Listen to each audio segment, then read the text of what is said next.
India के Rameswaram island और श्रीलंका के मन्नार आइलैंड के बीच कुछ ऐसे कोरल आइलैंड्स हैं जो एक ब्रिज को रिप्रेजेंट करते हैं।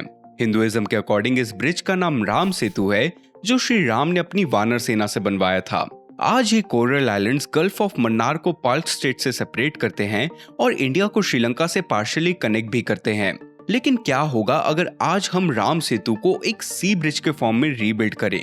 इस ब्रिज से इंडिया और श्रीलंका को क्या फायदा होगा, इसकी कंस्ट्रक्शन में कितना पैसा और टाइम लगेगा और इस ब्रिज के कंस्ट्रक्शन में क्या प्रॉब्लम्स आ सकती हैं, ये सब जानेंगे आज की वीडियो में।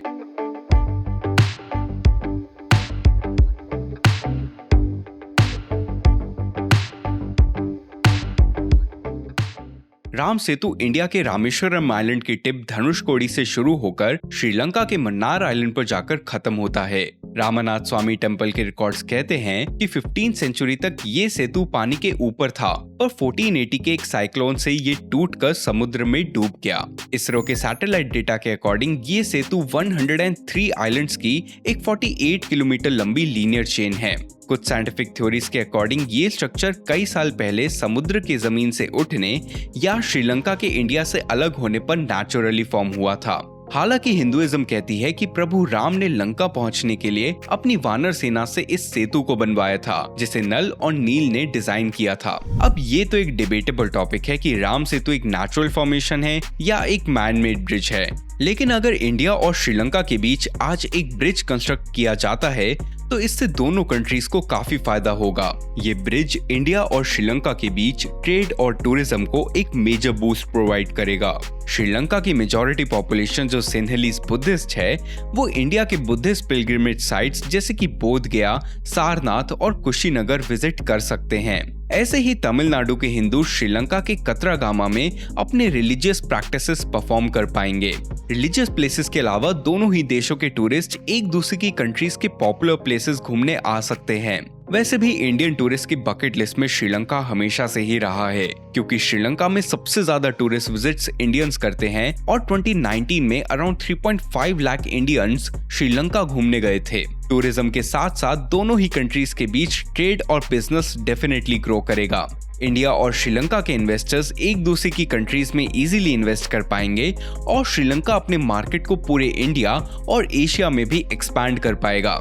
एक रोड लिंक से इंडियन गुड्स श्रीलंका में और श्रीलंकन गुड्स इंडिया में लैंड के थ्रू इजीली एक्सपोर्ट हो पाएंगे, जो अभी तक सिर्फ शिप्स और फ्लाइट्स के थ्रू ही पॉसिबल था।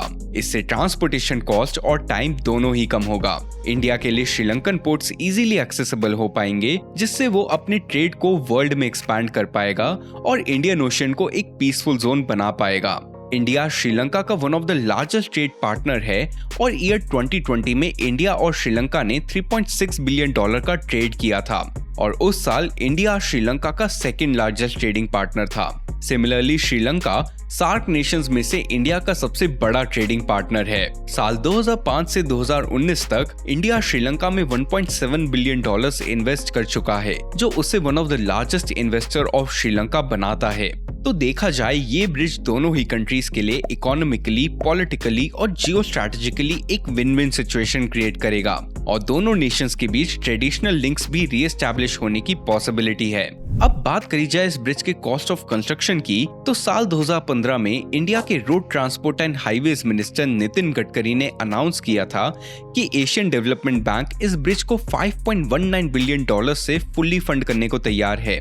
और आज के इन्फ्लेशन रेट से इस वैल्यू को कैलकुलेट किया जाए तो इस प्रोजेक्ट की कॉस्ट 2022 में $6.4 बिलियन होती है। अगर हम इस प्रोजेक्ट की टाइम ऑफ कंस्ट्रक्शन को कंसीडर करें तो कोई ऐसा पर्टिकुलर टाइम कोट नहीं किया जा सकता, लेकिन इससे सिमिलर प्रोजेक्ट जो चाइना का 25 किलोमीटर लंबा जाओशन डाइशन ब्रिज है, उसे लगभग 4 साल कंप्लीट होने में लगे थे। अब क्योंकि ये एक इंटरनेशनल ब्रिज है तो इसे डेफिनेटली 4 साल से ज्यादा टाइम कंप्लीट होने में लगेगा। वैसे इंडिया और श्रीलंका के बीच ऐसे डेवलपमेंट प्रोजेक्ट्स की बात होना कोई नई बात नहीं है। ईयर 1860 में ब्रिटिश गवर्नमेंट राम सेतु के एरिया को खोदकर वहां के पानी को डीप करना चाहती थी, जिससे दोनों कंट्रीज के बीच से शिप्स आराम से ट्रैवल कर पाए। लेकिन उनका ये आइडिया बस आइडिया बनकर रह गया और वहां कोई प्रोग्रेस नहीं हुई। फिर 1955 में इस ब्रिटिश प्रोजेक्ट पर एक कमेटी बैठी, जिसे रामास्वामी मुदलियार ने हेड किया था। कमेटी ने कंक्लूड किया कि इस एरिया में एक लैंड ब्रिज होना ज्यादा इफेक्टिव और वायबल सॉल्यूशन होगा, लेकिन इसके बाद भी कुछ नहीं हुआ। फिर 2005 में मनमोहन सिंह की गवर्नमेंट ने सेतु समुद्रम प्रोजेक्ट शुरू किया। इस प्रोजेक्ट में पाल्क स्ट्रेट के एरिया को डीप किया जाता, जिससे शिप्स इंडिया और श्रीलंका के बीच से जा सकती। इससे इंडिया अपने ईस्टर्न और वेस्टर्न साइड के ट्रैवल में 400 नॉटिकल माइल्स कम कर सकता था, क्योंकि इसी ट्रैवल में इंडिया को पहले श्रीलंका से होकर जाना पड़ता था। पर इस प्रोजेक्ट को बहुत सारे हिंदू नेशनलिस्ट और एनवायरमेंटलिस्ट से बैकलैश मिला, क्योंकि इस प्रोजेक्ट में राम सेतु और उसके आसपास के एनवायरमेंट को काफी डैमेज होता। सेतु समुद्रम प्रोजेक्ट से पहले ईयर 2002 में Sri Lankan prime minister mister Ranil Wickremesinghe ने दोनों कंट्रीज के बीच एक ब्रिज कंस्ट्रक्ट करने के आइडिया को प्रपोज किया, लेकिन उस टाइम इंडियन गवर्नमेंट ने इस प्रपोजल पर इतना ध्यान नहीं दिया और श्रीलंकन नेशनलिस्ट ने भी इस आइडिया का अपोज किया। फिर साल 2015 में इंडियन मिनिस्टर नितिन गडकरी ने इस 23 किलोमीटर लंबे ब्रिज को श्रीलंकन गवर्नमेंट के सामने प्रपोज किया और इस बार श्रीलंकन गवर्नमेंट ने इस प्रोजेक्ट को डिनाई कर दिया। श्रीलंका के minister of higher education Lakshman Kiriella ने बोला कि जब हमें अपनी ही कंट्रीज में इतने ब्रिजेस बनाने हैं तो इंडिया तक ब्रिज बनाने का कोई सेंस नहीं है। ऑपोजिशन लीडर वसुदेवन नानायकरा बोलते हैं कि ब्रिज बन जाने के बाद करोड़ों तमिल श्रीलंका में घुस जाएंगे। उदयगामन पिल्ला जो एक और ऑपोजिशन लीडर हैं, उन्होंने तो ये तक बोल दिया कि वो इस ब्रिज को खुद ही डिमोलिश कर देंगे। काफी लंकन नेशनलिस्ट का मानना है कि ब्रिज बन जाने के बाद उनकी कंट्री में इल्लीगल इंडियन इमिग्रेंट्स आना शुरू कर देंगे, जो 1950s और 1960s में श्रीलंका के लिए एक प्रॉब्लम थी। कुछ लोगों का ये भी मानना है कि श्रीलंका अपनी सोवेरेनिटी खो देगा और इंडिया आइलैंड नेशन को इन्वेड करके उसे अपनी कंट्री का पार्ट बना लेगा। अगर हम आज श्रीलंका की सिचुएशन देखें तो उनकी इकोनॉमी वैसे भी इस प्रोजेक्ट को किसी भी वे में सपोर्ट नहीं कर पाएगी। पॉलिटिकल और श्रीलंकन बैकलैश को साइड रखें तो कुछ एक्सपर्ट्स का ये भी कहना है कि ये ब्रिज नेचुरल डिजास्टर्स जैसे कि सुनामी और टाइफून से वल्नरेबल हो सकता है और टेररिस्ट के लिए एक इजी टू टारगेट इंफ्रास्ट्रक्चर बन सकता है। इस प्रोजेक्ट में भी कुछ इंडियंस और एनवायरमेंटलिस्ट को डर है कि कहीं इसकी कंस्ट्रक्शन से राम सेतु और उसके आसपास के एनवायरमेंट को कोई डैमेज ना हो जाए। तो अब आप सोच रहे होंगे कि क्या फ्यूचर में इंडिया और श्रीलंका के बीच ऐसा कोई सी ब्रिज कंस्ट्रक्ट हो सकता है? इसका आंसर सिर्फ वक्त ही बता सकता है और जब तक दोनों नेशन साथ में बैठकर किसी कंक्लूजन पर नहीं आते तब तक कुछ भी कहना मुश्किल है।